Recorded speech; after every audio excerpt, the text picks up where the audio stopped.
तस्मै श्री गुरुवे नमः।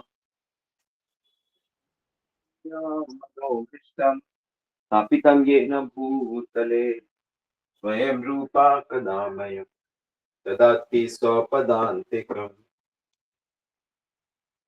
वन्देऽहं श्रीगुरो श्रीयुतपदकमलं श्रीगुरून् वैष्णवान्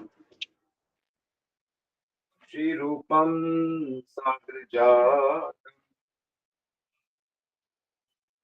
सगन रघुनाथं वितं तं सजीवं सावधेतं सावधूतं परिजन सहितं कृष्ण चैतन्य देवम् श्री राधा कृष्ण पदान् सगन ललिता श्री विशाखान्वितं च।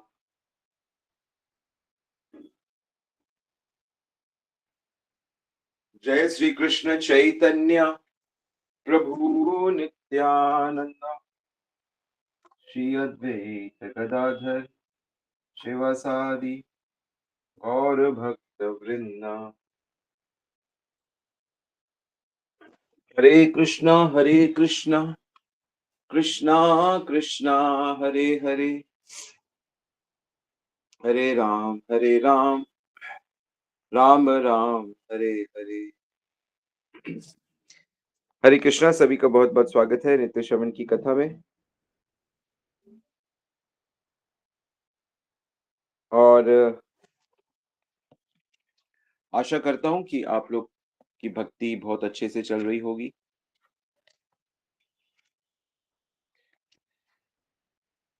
समाज को यदि हमें शांति में रखना है, क्योंकि समाज क्या है, ज्यादातर लोग कैसे हैं, उसी से समाज बनता है। आप में भी बहुत मेहनती हो, बहुत साफ सुथरे हो, आपकी सोच बहुत अच्छी हो, पर एक व्यक्ति से समाज नहीं बनता है।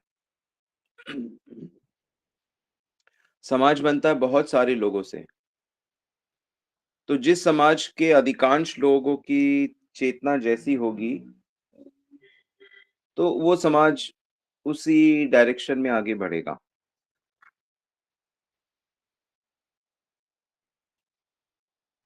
तो भगवान गीता में बताते हैं कि ये जो हमारा शरीर है ना, इसका एक नाम क्षेत्र भी है। इदम शरीरम कौन्तेय क्षेत्रम इत्याभिधीयते, कि ये हमारा शरीर एक क्षेत्र है और जो इस शरीर को जानता है उसको क्षेत्रज्ञ कहते हैं। एतद्दो वेत्ति तां प्राहुः क्षेत्रज्ञ इति तद्विदः। तो शरीर का ज्ञान होना बहुत आवश्यक है और शरीर को जानने वाली जो आत्मा है उसका ज्ञान होना भी बहुत आवश्यक है। तो क्षेत्र शब्द का मतलब क्या होता है? खेत।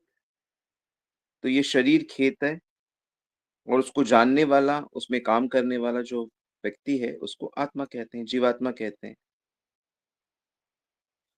तो स्वाभाविक है, अगर खेत में कोई फसल होनी है तो किसान तो होना चाहिए ना। किसान नहीं है तो फिर खेत में फसल कैसे होगी?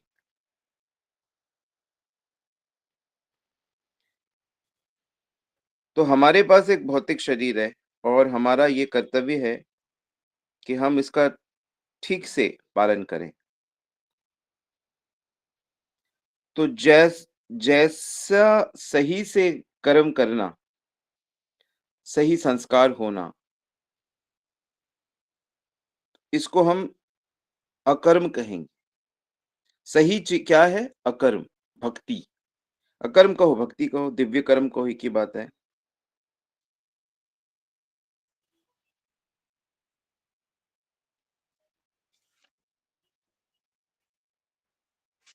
तो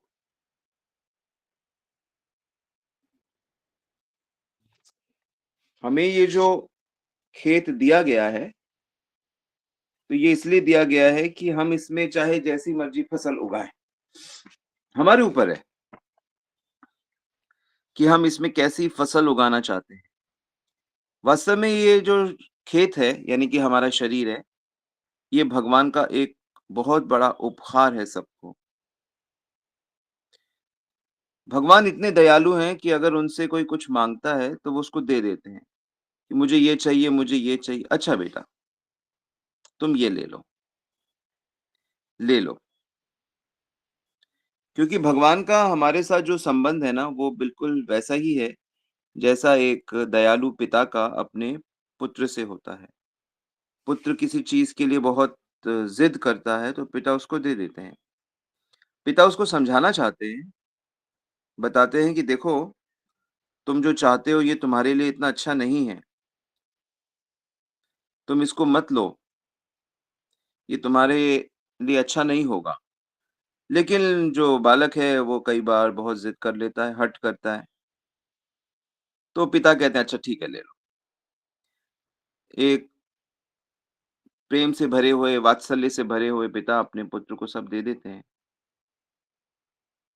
जो वो चाहता है। तो पिता अपने पुत्र और पुत्रियों को सब देते हैं, जो वो चाहते हैं। एक पिता की भांति गीता में कृष्ण कहते हैं, सर्व योनिषु कौन्तेय मर्त्य संभवन्विता तासाम ब्रह्म महद योनि अहम बीज प्रदापिता। कि जितनी भी योनियां इस ब्रह्मांड में है, वो सब भौतिक प्रकृति में होती हैं और उनको उनमें बीज देने वाला जो पिता है वो मैं हूँ। अहम बीज प्रदापिता। और ये जो भौतिक जगत है, इसमें जो भौतिक प्रकृति है, नेचर, जो हमें शरीर प्रदान करती है, तो भगवान उस जड़ प्रकृति में आत्मा को डालते हैं और ये प्रकृति माता की प्रकार हमको शरीर प्रदान कर देती है।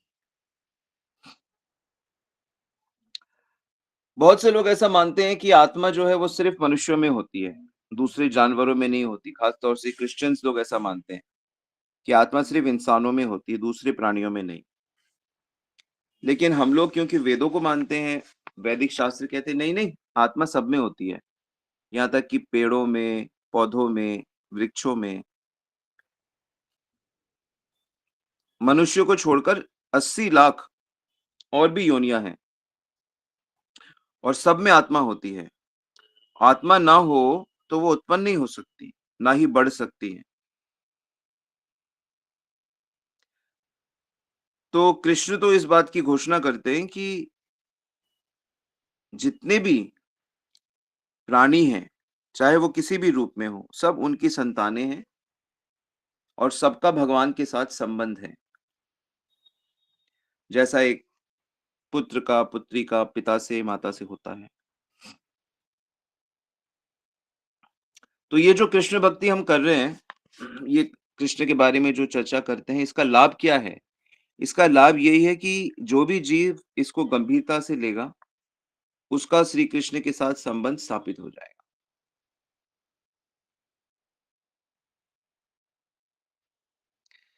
तो कृष्ण कहते हैं कि क्षेत्रज्ञं चापि मां विद्धि सर्वयोनिषु कौन्तेय क्षेत्र क्षेत्रज्ञयो ज्ञानम यद ज्ञानम मतः मम। मतलब जो व्यक्ति इस क्षेत्र को जानता है, यानी शरीर को जानता है, क्षेत्रज्ञ को जानता है, मतलब आत्मा को जानता है और मुझे जानता है,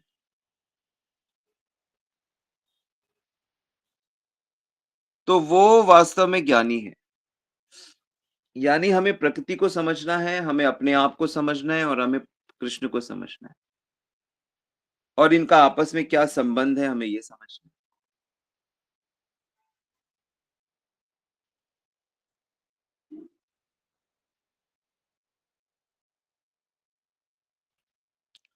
तो हम अगर ध्यान देंगे, थोड़ी बुद्धि लगाएँगे, कृष्ण जैसा कह रहे हैं, तो हमको ये बात पता लग जाएगी कि हम शरीर नहीं हैं, हम तो आत्मा हैं। ये शरीर जो जिसको हम ये हम क्या आम इंसान कौन होते हैं? वो शरीर को मैं मानते हैं कि यही मेरा अस्तित्व है। मैं कोई इससे अलग आत्मा नहीं हूँ। ये शरीर ही मैं हूँ। ये शरीर खत्म, मैं खत्म।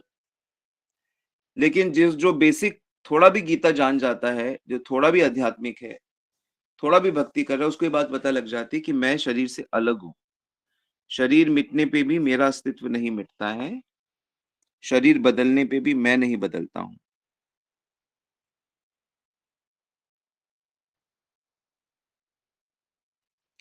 तो ये बहुत बड़ा ज्ञान है। यह शरीर मैं नहीं हूँ, ये शरीर मेरा है, ये शरीर मेरा है। पर इन सब बातों की चर्चा आम ज़िंदगी में लोग नहीं करते। वो तो बस यही बात करते हैं, भई खाना मिला, भोजन मिला, कपड़ा मिला, शादी हुई, बच्चे हुए, बच्चे क्या कर रहे हैं? बिज़नेस में प्रॉफ़िट हुआ, सैलरी मिली, प्रमोशन हुआ। बस यही सब बातें करते रहते हैं। शरीर से संबंधित ही शरीर का आराम, दुःख करते हैं जब शरीर नष्ट हो जाता है, बीमार हो जाता है, तो उसमें लोग अफ़सोस करते हैं। लेकिन कृष्ण हमको कहते हैं कि नहीं, तुम शरीर तक सीमित ना रहो, तुम शरीर मान के मत जियो, क्योंकि शरीर मान के जीने से तुम्हें बार-बार शरीर मिलेगा। और अगर तुम मानव देह में आत्मा का ज्ञान समझ जाते हो और आत्मा समझ के जीते हो और सबको आत्मा देखते हो, तो तुम आध्यात्मिक जगत में आ जाओगे। तो इन लोगों से अगर आप पूछोगे कि भाई आप कौन हो? तो सब अपना-अपना नाम बता देंगे या अपना धर्म बता देंगे या जिस देश में पैदा हुए बता देंगे हम इस देश के हैं या ज़्यादा से ज़्यादा बोल देंगे कि हम इंसान। लेकिन सच्चाई ये नहीं है, सच्चाई है कि हम लोग आत्मा हैं और ये शरीर एक खेत के जैसे हैं, जैसे किसान का एक खेत होता है, ठीक उसी प्रकार हमारा ये खेत है। तो क्योंकि शरीर अनेक प्रकार के हैं, 84 लाख योनियाँ हैं अलग-अलग प्रकार के, तो इसलिए उसके अनुसार सबके अलग-अलग काम भी हैं। कुत्ते में कुछ विशेषताएँ होती हैं, बिल्ली में दूसरी विशेषताएँ होती हैं। उसको उन कामों में आनंद आता है और एक मानव जो होता है, उसको दूसरे कामों में आनंद। तो शरीर का अंतर है हम सब में, इसलिए हम लोगों के काम भी अलग-अलग होते हैं। तो जब हमको ये रहस्य समझ में आ जाता है कि भाई हम तो आत्मा हैं और शरीर नहीं है, तो आत्मा के कार्य अलग होते हैं। फिर आत्मा के कार्य शरीर की तरह नहीं होते। जब तक ये आत्मा अपने को शरीर समझती है, तब तक हमारे कार्य पशु के जैसे होते हैं। लेकिन जब हमको ये बात समझ आती है कि मैं आत्मा हूँ, अहम ब्रह्मास्मि, तब हमारे कार्य दिव्य एक अलग लेवल के होते हैं। तब हमारे जो कार्य हैं, वह भक्ति की तरह होते हैं। भक्ति यानी भगवान से संबंधित होते हुए कार्य करते हैं हम हर चीज़। हर चीज़। तो यही देहात्म बुद्धि और आध्यात्मिक बुद्धि में फ़र्क है। तो जब हम अपने को शरीर समझ के काम करते हैं, तो उन सब का रिज़ल्ट 0 आता है एक्चुअली। मतलब 0 मतलब हमें फ़ायदा नहीं होता उससे। उल्टा हमको दोबारा से शरीर मिल जाता है। तो इस जन्म में आप मनुष्य हो, अगले जन्म में आप हाथी घोड़े बन गए, तो क्या फ़ायदा हुआ इस पूरे मानव जन्म का?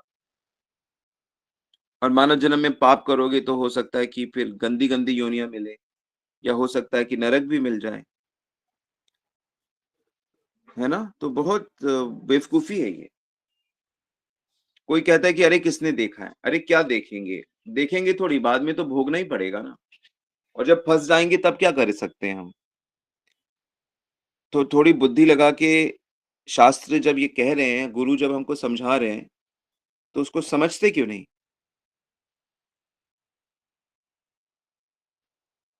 तो उम्र हो गई अभी 30 साल, 35 साल और अभी तक नहीं समझे। 50 के हो गए अभी भी नहीं समझे। 60 के हो गए अभी भी नहीं समझे। तो कितने मतलब जड़ हैं, मूर्ख हैं। तो इतना उम्र होने पे भी नहीं समझे, इसका मतलब वो अंधकार में जी रहे हैं। ऐसे लोगों को शास्त्र शूद्र कहता है। शूद्र वो होते हैं जो ये वैदिक ज्ञान को नहीं लेते। वो इसी धरातल पे रहते हैं। ब्राह्मण और क्षत्रिय जो होते हैं, वो दिव्य धरातल के लोग हैं। आजकल के नहीं जो ब्राह्मण क्षत्रिय की बात नहीं कर रहे हैं। ब्रह्म जानाति इति च ब्राह्मणा, जो ये आत्मा को जानता है कि हम सब आत्मा है। आप सब लोग ब्राह्मण हो, आप सब लोग आत्मा को जान रहे हो, आप सब लोग भगवान की भक्ति कर रहे हो। वैष्णव ही वास्तव में ब्राह्मण होता है। जन्म से कोई ब्राह्मण नहीं होता। ब्राह्मण मतलब जो आत्मा के विज्ञान को जानता है। तो इतने पतित योनियों में, पतित जातियों में पैदा होने वाले भी कितने ऐसे लोग हुए हैं जो महापुरुष बन गए, आत्मज्ञान को जानकर। लेकिन कोई कहे नहीं, नहीं मैं तो बड़ी उच्च कुल का हूँ, मैं तो ब्राह्मण हूँ, मुझे क्या, मैं तो बड़ा समाज में बड़ा, और आत्मा के बारे में जानता नहीं और आहार निद्रा भोग में लगा है। तो वो नाम का ब्राह्मण है तो शूद्र, वो तो उससे भी नीचे है। तो शास्त्र ये भी कहते हैं कि कलयुग में देखो जन्म से तो सभी शूद्र शूद्र हैं, दीक्षात भवेत् द्विजा। लेकिन जब वो गुरु तत्व समझता है, भगवत तत्व समझता है और शरणागत होता है, दीक्षा ग्रहण करता है, तो वो वास्तव में ब्राह्मण बन जाता है। ब्राह्मण मतलब ईश्वर को जानने वाला। ब्राह्मण को जाति की तरह नहीं देखना है यहाँ पे।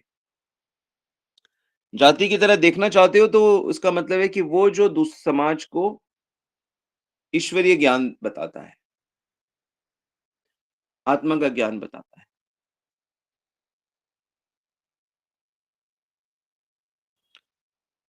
आत्मा का ज्ञान आत्मा का ज्ञान जिस भी व्यक्ति को पता लगता है, वही वैष्णव बन जाता है, वही ब्राह्मण बन जाता है। दिव्य स्तर पे आ जाता है वो वर्णाश्रम के आगे आ जाता है और गंदे काम करना छोड़ देता है। अपवित्र जीवन जीना छोड़ देता है। क्या है अपवित्र जीवन? यही अपवित्र जीवन है देखो, अवैध संग करना, अवैध, एक स्त्री को छोड़कर दूसरी स्त्री के साथ संग करना, बिना विवाह के संग करना, विवाह के बाहर संग करना, वेश्याओं के पास जाना, हुँ? अवैध काम भोग करना या फिर नशीले चीज़ें ग्रहण करना, शराब पीना, सिगरेट पीना, तंबाकू आदि खाना, गलत चीज़ें, नशीली चीज़ें खाना या फिर हिंसा से भरी हुई चीज़ें, मांस खाना, अंडा खाना, मछली खाना। तो ये सब अपवित्र जीवन है या फिर जुआ खेलना, गलत तरीके से सट्टा लगाना, गलत तरीके से पैसे कमाना। तो वैदिक सिद्धांतों के अनुसार विवाह के सीमा के बाहर काम भोग नहीं करना चाहिए। मानव समाज में विवाह की प्रथा है और ये प्रथा हमको पशुओं से अलग करती है। चाहे हिंदू हो, चाहे मुस्लिम हो, चाहे किसी धर्म का हो, विवाह की प्रथा स्वीकार करना ही चाहिए। और इस प्रथा का मतलब ही है कि जो जो अवैध भोग वासना है, उसको नियंत्रित किया जाए।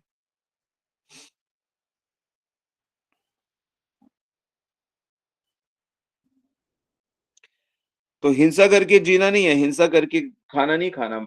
मानव बनकर हमको अहिंसा पालन करनी है। हमें खाने-पीने के लिए भगवान ने बहुत कुछ दिया है। अन्न, फल, दूध, सब्जियाँ, तो उसके लिए हम बेचारे पशुओं को क्यों मारें? कुछ लोग कहते हैं कि अगर इन्हें हम नहीं खाएँगे तो हमारा शरीर कमज़ोर हो जाएगा, हमें इसकी कमी, प्रोटीन की कमी हो जाएगी, इसकी कमी हो जाएगी। लेकिन ऐसा बिल्कुल भी नहीं है। वैज्ञानिक लोग कह रहे हैं कि नहीं, इसके इससे ज़्यादा चीज़ें आप सब्जियों से प्राप्त कर सकते हैं, दूध से प्राप्त कर सकते हैं। मांस खाने वालों को भी तो बहुत दिक्कत होती है। मांस खाने वालों को तो कई तरह की डिज़ीज़ हो जाती हैं। हार्ट अटैक उन लोगों को ज़्यादा आते हैं और जुआ खेलने से तो पूरा ही घर बर्बाद हो जाता है, जीवन बर्बाद हो जाता है। तो पवित्र अवस्था में ही पवित्र चीज़ों का पालन करके ही जीवन सुखी तरीके से जिया जा सकता है और भक्ति का पालन करके भगवान की प्राप्ति की जा सकती है। तो भक्ति का जो मूल मोटा-मोटा सिद्धांत यही है कि मानव को अपनी इंद्रियों पे और मन को काबू में रखना होगा, संयम रखना होगा। तो ऐसे लोगों की समाज में बहुत आवश्यकता है जिनके मन इंद्रियाँ बड़ी शुद्ध हों। इसी को वैष्णव कहते हैं। लेकिन समाज इसके विपरीत है, लोग बस अपने शरीर को ज़िंदा रखना चाहते हैं और ज़िंदा रह के आहार, निद्रा और मैथुन में लगे हुए हैं, पूरी तरह पशु जीवन। इसीलिए उनका जो सुख भी है, वो पशु के धरातल पर ही है। इसीलिए शास्त्र ने समाज को 4 भागों में बाँट दिया है। कुछ लोगों का काम है सही डायरेक्शन देना, जिनको ब्राह्मण कहते हैं। कुछ लोगों का काम है सारी व्यवस्था को ठीक रखना, सुरक्षा प्रदान करना, उनको क्षत्रिय कहते हैं। कुछ लोगों का काम है कि हर चीज़ हर व्यक्ति को मिले, जिनको वैश्य या बिज़नेस क्लास कहते हैं। और कुछ लोगों का कार्य है कि कार्य को करे, इनकी डायरेक्शन में हेल्प करे, उनको शूद्र कहते हैं। और अगर हर व्यक्ति अपने-अपने काम को, अपने-अपने कर्तव्यों को अच्छे से करेगा, तो उसकी चेतना बहुत शुद्ध हो जाएगी और इतनी शुद्ध हो जाएगी कि वो भगवत प्राप्ति कर लेगा। तो आज समाज में बहुत ज़्यादा ज़रूरत है कि लोग अपने कार्यों को अच्छे से करें, शुद्ध तरीके से करें और ये अपवित्र चीज़ों को छोड़ें और भगवत भक्ति करें।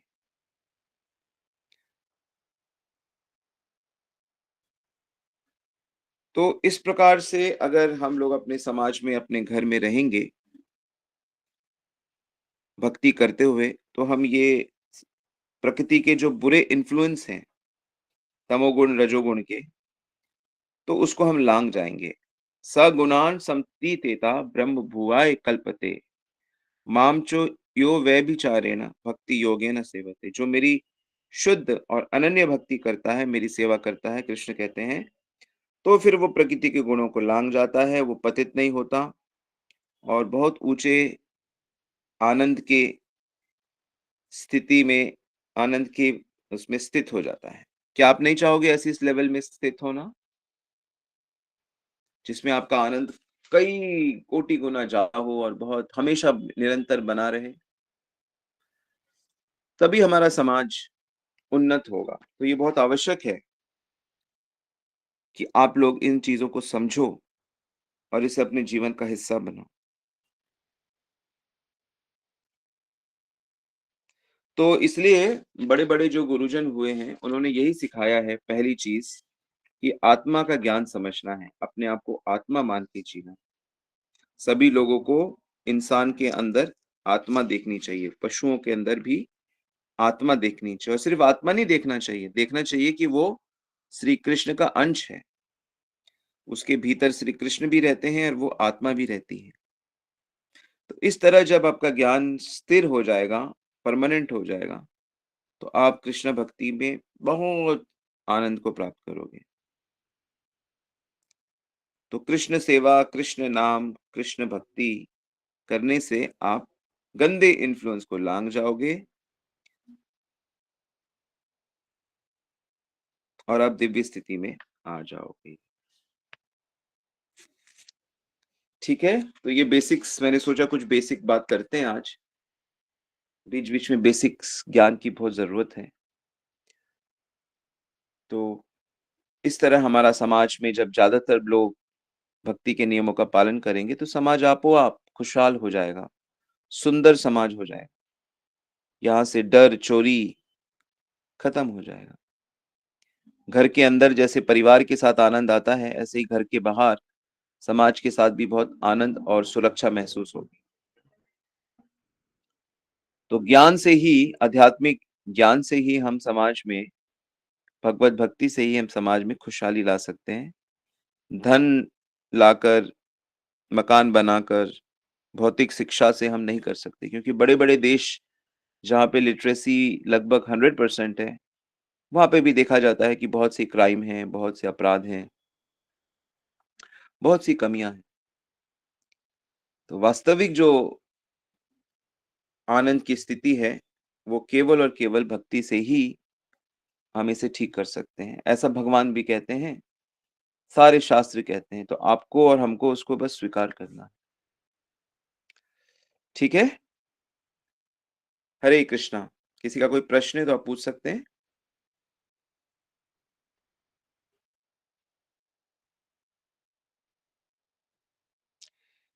प्रश्न है, किसी के शरीर में आत्मा को देखने के लिए कैसी मनोवृत्ति या कैसी बुद्धि चाहिए? भगवदीय बुद्धि चाहिए आपको। जो कृष्ण गीता में कह रहे हैं उसको स्वीकार करो, उसे समझने का प्रयास करो। वास्तव में आत्मा ना देखो, आत्मा जो होती है वो एक स्पिरिचुअल वर्ल्ड का वासी है वो। उसके भी हाथ हैं, पैर हैं, जस्ट लाइक कृष्ण का कोई सखा मान लो, राधा की कोई सखी मान लो, राधा जी खुद मान लो। उनका जो शरीर होता है वो आत्मा तत्व का बना होता है। आँखें, नाक, कान, हाथ, पैर सब होता है। लेकिन वो ये हड्डी, खून, मांस, प्रकृति के तत्वों से नहीं बना होता है। वो आत्म तत्व से बना होता है। सच्चिदानंद उसको बोलते हैं। कभी नष्ट नहीं होता। तो अभी ये सिर्फ मानो कि सबके अंदर आत्मा है और मैं भी आत्मा हूँ। फिर भगवान जब दिव्य आंखें और दिव्य बुद्धि प्रदान करेंगे, तो फिर उन आंखों से, उस बुद्धि से साक्षात देख भी लोगे। शुद्ध भक्त होते हैं, महापुरुष होते हैं, उनको साफ-साफ दिखता भी है। प्रश्न है कि असल में शुद्ध कौन है? शुद्ध वही है जो भगवान से प्रेम करता है, जो सबको भगवान का मानता है, सबके भीतर भगवान को देखता है, जिसके ऊपर रजोगुण, तमोगुण, सत्वगुण का प्रभाव नहीं चलता, वही शुद्ध है। प्रेमी भक्त ही शुद्ध है। बाकियों में कुछ न कुछ अशुद्धि रहती है हमेशा। ओके?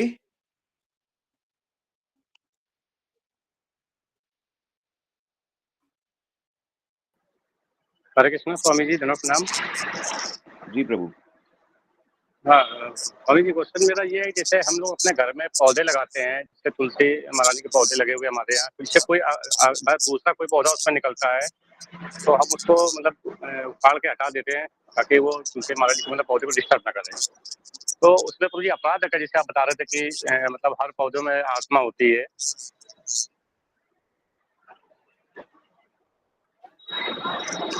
नहीं, आपका ये भी कर्तव्य है कि आप खरपतवार इससे अपने फसल की, अपने वृक्ष की, इसकी रक्षा करें।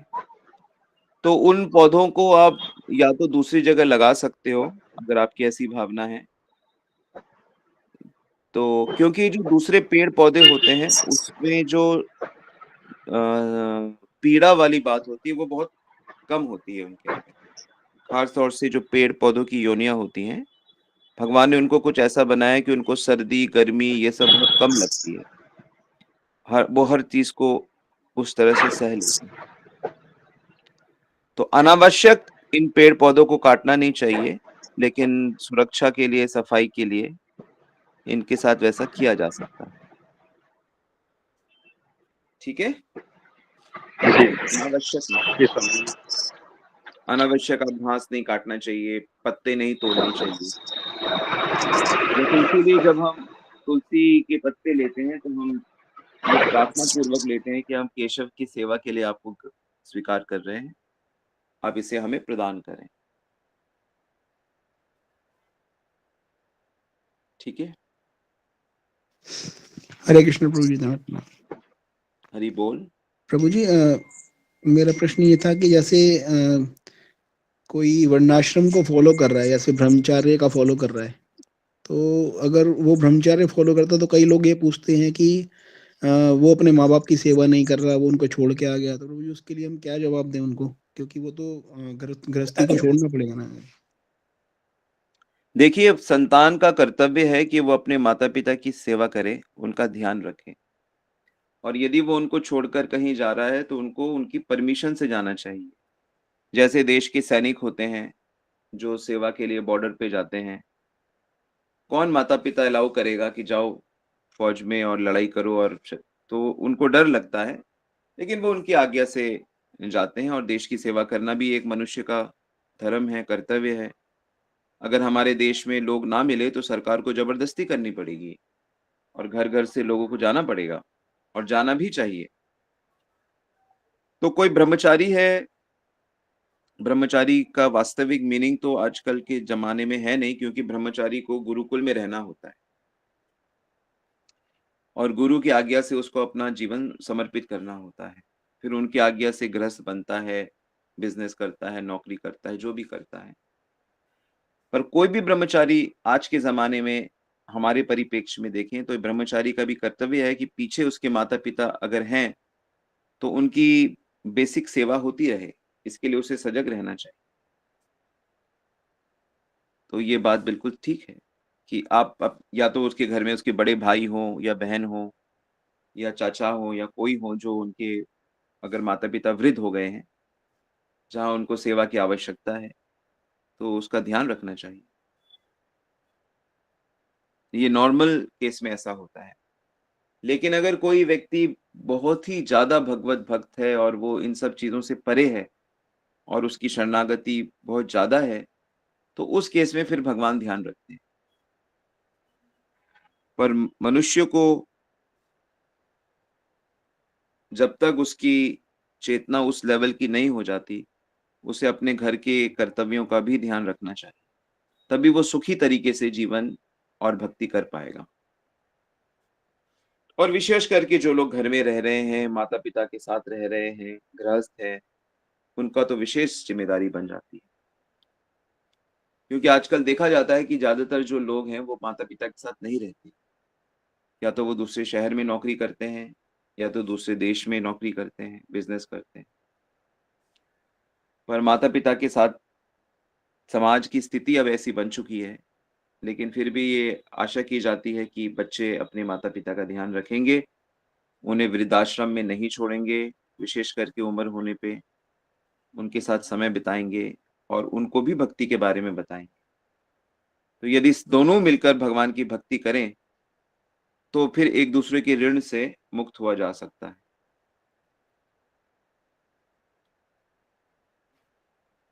हरे जी, कृष्ण। थैंक यू प्रभु। हरे कृष्णा धन्यवाद प्रणाम।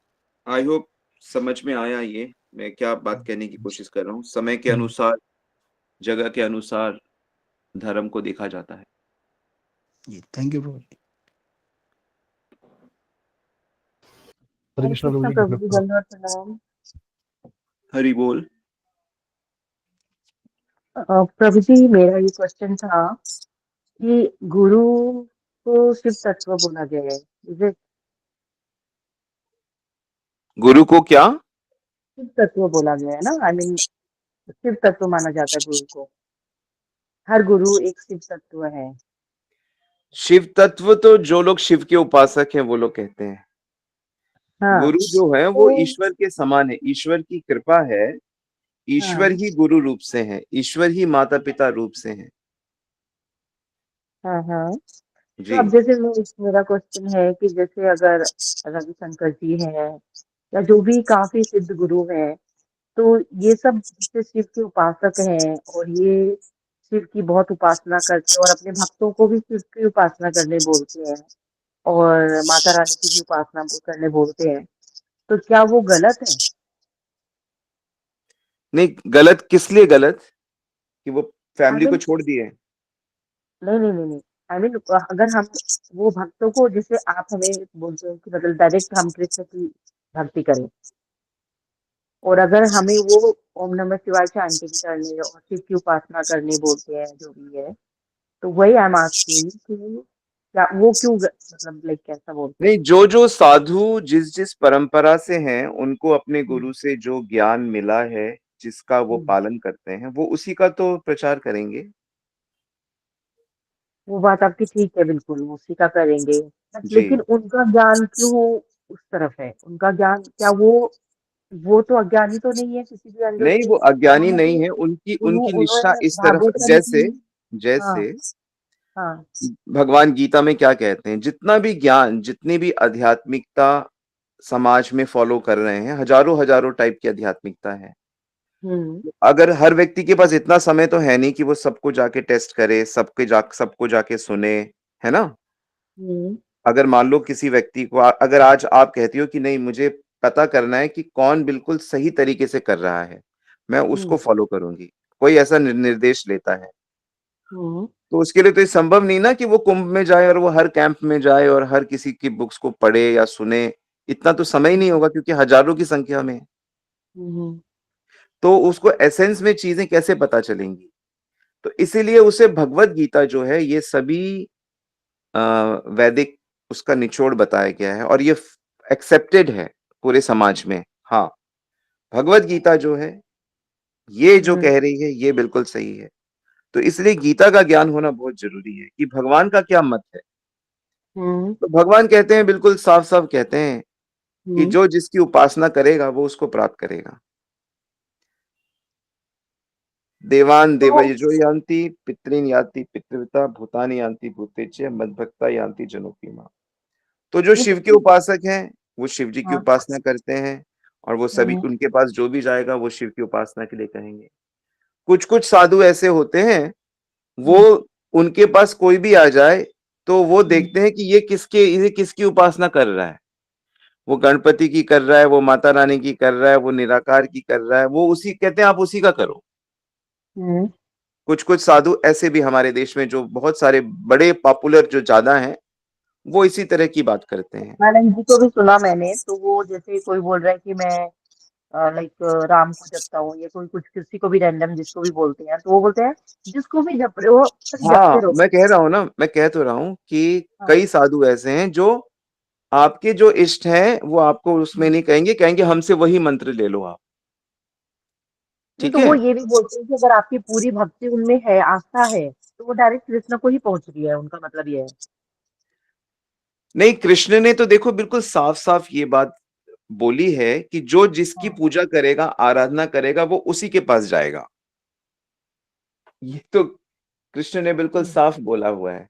देखो, गुरु जो शिव के उपासक हैं, उनको पूरी भागवतम का पूरा ज्ञान है, उनको पूरी का भागवतम कंठस्थ है, उसके बाद भी अगर वो शिव की उपासना करने बोलते हैं, तो उसका क्या रीजन है? उसका रीजन ये है कि वो जो कुछ भी बोल रहे हैं वो प्री बायस्ड हैं। जैसे कि शंकराचार्य हैं, शंकराचार्य के जितने शिष्य हैं वो बायस्ड इस बात से हैं कि नहीं, ईश्वर निराकार ही है। ठीक है। तो वो गीता के हर श्लोक के हर शब्द को तोड़ के उसको निराकार ही प्रूफ करेंगे। इसीलिए मुझे वो शिव की उपासना करने बोल रहा है।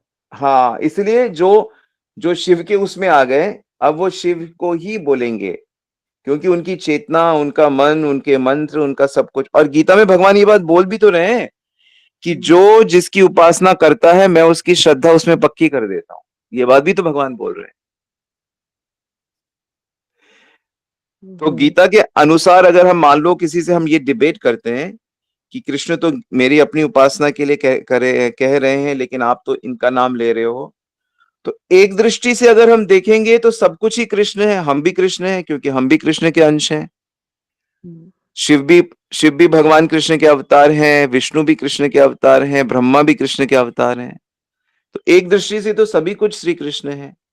लेकिन फिर भी वो शिव की ही उपासना करने बोलते हैं ना, हाँ, गुरु वो जी। बोलेंगे क्योंकि वो उस परंपरा से। लेकिन इसमें बहुत फर्क होता है।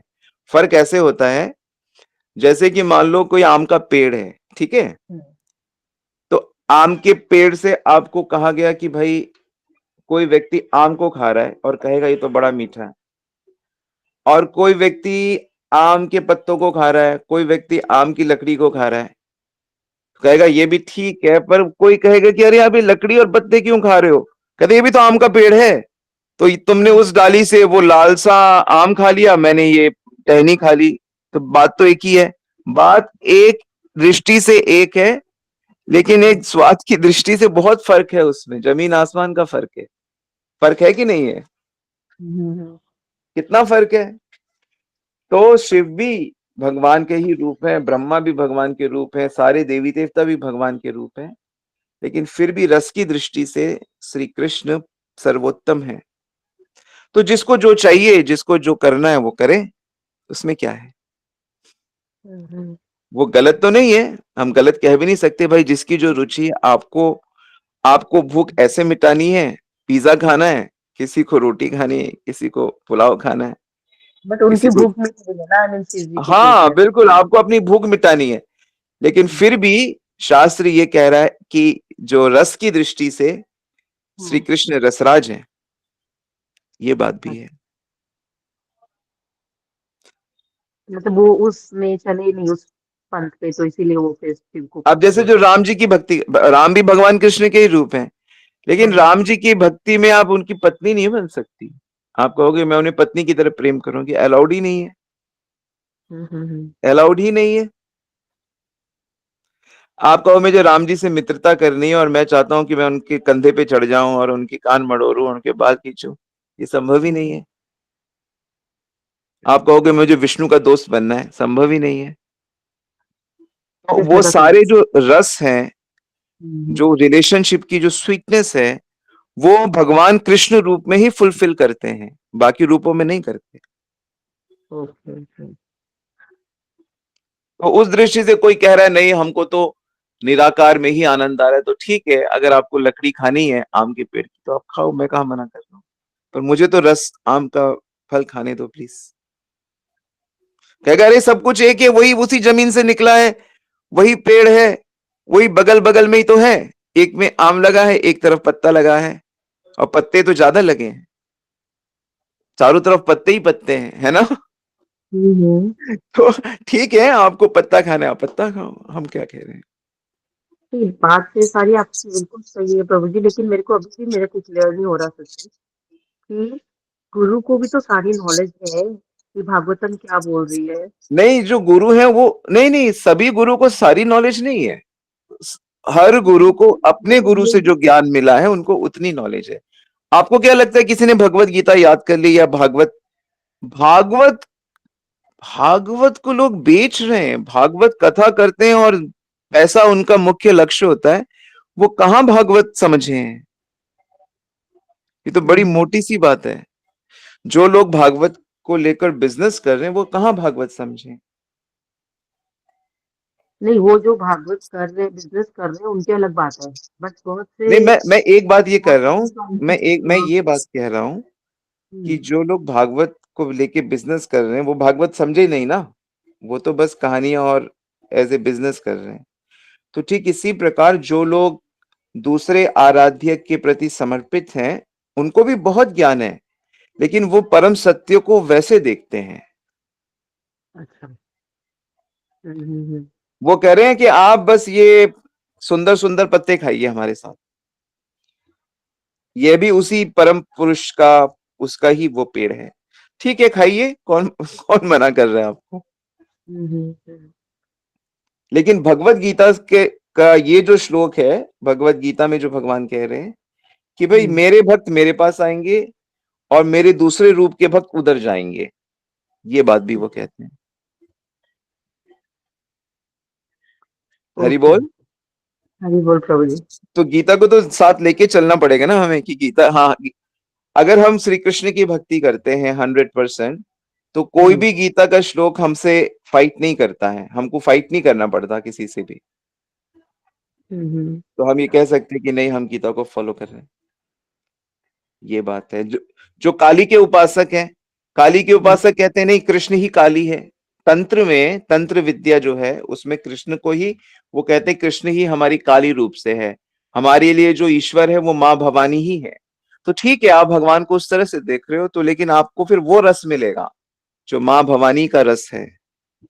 आप उसमें ओके श्री कृष्ण का वो रस, प्रेम का वो दिव्य रस आपको नहीं प्राप्त होगा। उसके लिए भागवत का अध्ययन करना पड़ेगा आपको डिटेल में, इन चीजों को और गंभीरता से समझने के लिए, जो धीरे धीरे आप समझ जाओगे, और भी सेमिनार्स प्रोग्राम्स होंगे। ठीक ओके है, प्रभु, तो हम किसी को गलत नहीं कह सकते कि अरे आप शिव की उपासना कर रहे हो, आप गणपति की उपासना कर रहे हो, आप माता रानी की कर रहे हो, आप दुर्गा देवी की कर रहे हो। बट उनकी तो उपासना करने वाले क्या मुक्ति मार्ग में नहीं पहुंचेंगे, वैरागी नहीं होंगे? कहाँ नहीं क्या वो पहुंचेंगे। मुक्ति मार्ग में नहीं आएंगे? आई मीन एक मोक्ष नहीं मिलेगा उनको? नहीं नहीं, मोक्ष, मोक्ष क्यों नहीं मिलेगा, मोक्ष चाहने वाले को मोक्ष मिलेगा, पर कृष्ण तो भक्त को मोक्ष थोड़ी चाहिए। कृष्ण अच्छा, भक्त को कृष्ण तो भक्त प्रेम, हमें तो प्रेम चाहिए ना, हमें थोड़ी मोक्ष चाहिए। प्रेम मोक्ष के भी ऊपर होता है माता जी, ओके मोक्ष कुछ चीज ही नहीं है। मोक्ष का मतलब होता है मुझे सुख दुख ना हो, मुझे जन्म मरण ना हो। हम्म और प्रेम का मतलब होता है कि मैं सदा श्री कृष्ण के साथ हूं। तो प्रेम वाले को तो ऑलरेडी मोक्ष मिल गया ना, प्रेम वाले को तो मोक्ष से भी ज्यादा मिल गया ना, उसको तो रस मिल गया। मोक्ष वाले को दुख से निवृत्ति हुई है, उसको दिव्य सुख नहीं मिला है, उसको आम की पेड़ से मिली ये चीज, लेकिन उसको हम्म, आम का फल नहीं मिला है।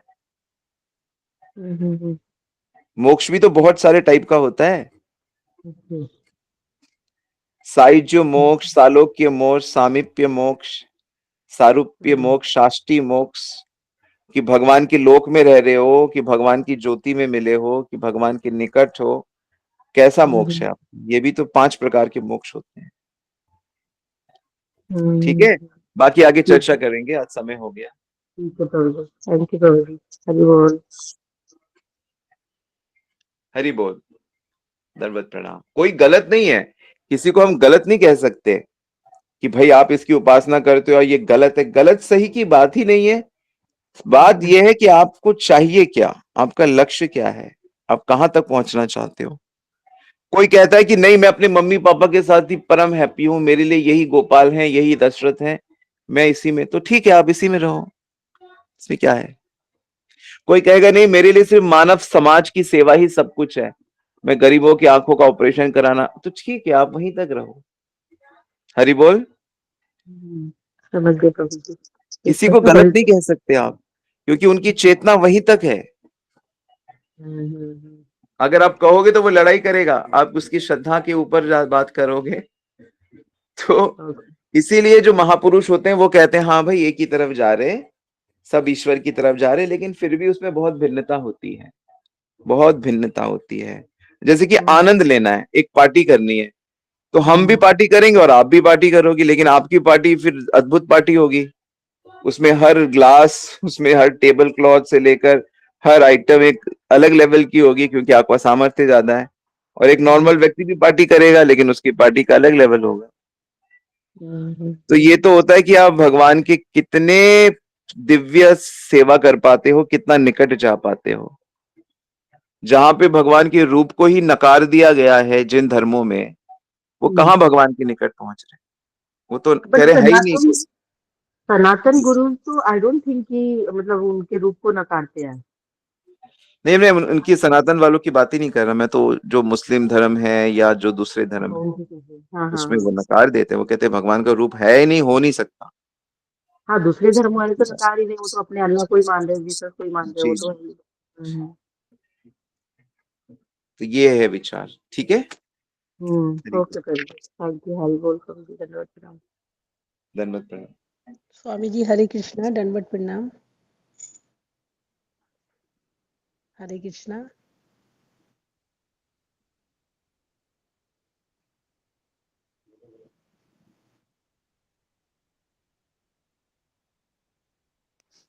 हरे कृष्णा माता जी, शायद प्रभु जी ने लेफ्ट कर दिया है।